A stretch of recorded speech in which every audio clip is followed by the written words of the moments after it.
మిథున రాశి వారికి ఆదాయం 11, వ్యయం 5, గౌరవం 2, అగౌరవం 2. ఈ రాశి వారికి ఈ సంవత్సరం చాలా బాగుంది. ఆర్థిక పరమైన పురోగతి బాగుంటుంది. స్థిరచరాస్తులు వృద్ధి చేస్తారు. పట్టుదలతో కృషి చేసి సానుకూల ఫలితాలు సాధిస్తారు. సమాజంలో మీరంటే ఏమిటో నిరూపించుకుంటారు.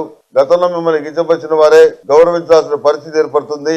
రహస్యంగా స్థిరాస్తులు కొనుగోలు చేస్తారు. వృత్తి ఉద్యోగాల పరంగా ఉన్న పోటీని సమర్థవంతంగా ఎదుర్కొంటారు. అసూయాగ్రస్తులైన శత్రువర్గంతో ఇబ్బందులు ఏర్పడినా వాటిని అధిగమించగలుగుతారు. శత్రువర్గం అంటే చిన్న శత్రువర్గం కాదు.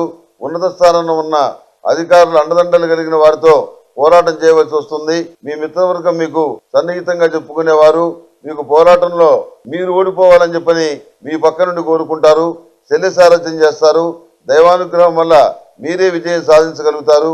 మీ ఉనికిని మీ స్థానాన్ని ఇబ్బంది లేకుండా జాగ్రత్త చేసుకోగలుగుతారు. ద్వితీయ స్థానంలో సంచరించే గురువు, పంచమ అష్టమ స్థానాల్లో సంచరించే శని, చతుర్థ స్థానంలో ఉన్న రాహువు, భాగ్యస్థానంలో ఉన్నటువంటి కేతువు, రవిచంద్ర గ్రహణాలు, గురు శుక్ర మౌఢ్యములు ప్రధానమైన ఫలితాలను నిర్దేశిస్తున్నాయి. భాగస్వామ్య వ్యాపారాలు లాభాల బాటలో నడుస్తాయి. భాగస్వాముల వైఖరి మీకు నిరాశ విసుగు కలిగిస్తుంది. వారిని మార్చే ప్రయత్నంలో మీరు విజయం సాధిస్తారు. వారిని కార్యోన్ముఖులను చేయగలుగుతారు. ఐఏఎస్, ఐపీఎస్, ఐఐటి వంటి వాటికి ఎంపికవుతారు. వైద్య విద్యలో కూడాను మంచి పురోగతి సాధించగలుగుతారు. మెరిట్ సీట్లను సాధించగలుగుతారు. వచ్చిన అవకాశాలని సక్రమంగా సద్వినియోగం చేసుకుంటారు.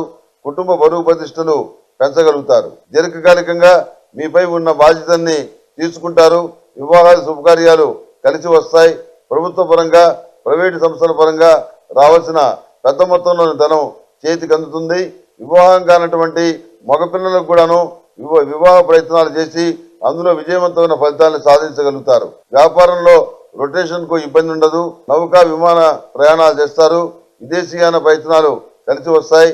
నేను ఎవరికీ తక్కువగాను, నా స్థాయి నాకుంది అని నిరూపించుకోవడానికి చాలా శ్రమిస్తారు. సంతానానికి ఇవ్వడం కోసం నూతన గృహం కొనుగోలు చేస్తారు. మీ సొంత ఆలోచనలు అమలు చేసే ముందు పూర్వాపరాలు, సన్నిహితులతో మిత్రులతో చర్చించడం మరువద్దు. కలిసి వచ్చేటువంటి కాలాన్ని జాగ్రత్తగా ఉపయోగించుకోండి. ఓర్పు, సంయమనం చాలా ముఖ్యమని చెప్పని గ్రహించండి. వ్యాపారంలో చిన్న చిన్న మార్పులు చేస్తారు. మధ్యవర్తి సంతకాలు చేయవద్దు.